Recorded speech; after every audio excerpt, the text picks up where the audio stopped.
Bonjour mes amis, j'espère que vous allez bien. Je suis Pascal Trifingui, on n'est pas au Brésil, dans l'état de Bahia, au Brésil. Et aujourd'hui, je vais vous annoncer le programme pour le mois de décembre. Au mois de décembre, on va continuer à parler des 13 familles d'Illuminati. On parlera notamment des Astor, on a parlé des Rothschild, on a parlé des Rockefeller.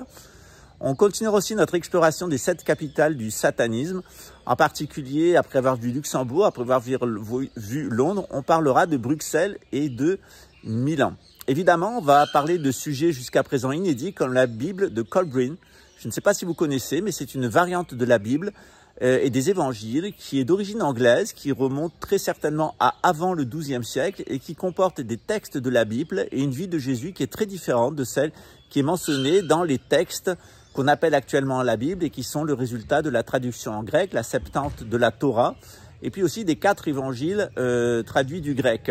Or, on sait que si l'évangile de Jean est authentique, et sans doute aussi l'évangile de Matthieu, l'évangile de Marc et l'évangile de Luc pourraient avoir été écrits à partir d'un même texte original, peut-être même celui de Matthieu.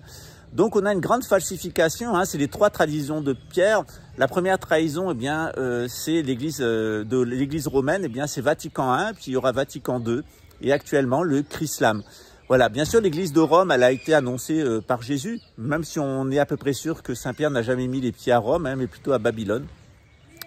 Mais il est vrai que l'église catholique a aidé le catholicisme en tout cas le christianisme, à s'installer en Occident pour le meilleur et pour le pire, en particulier en France, du temps des cathédrales. Mais le Vatican, le catholicisme romain, c'est aussi l'union avec Charlemagne pour les 1260 ans du règne de Satan, qui devrait amener en 2028 à la venue de l'Antéchrist et à l'avènement d'une anti-civilisation égyptienne, d'une parodie complète de la civilisation égyptienne. On parlera de tout ça au mois de décembre et d'autres sujets évidemment. Et j'espère que vous aurez envie de me suivre et de me retrouver sur les 8 chaînes du groupe, notamment en anglais, en portugais et en français. À très bientôt.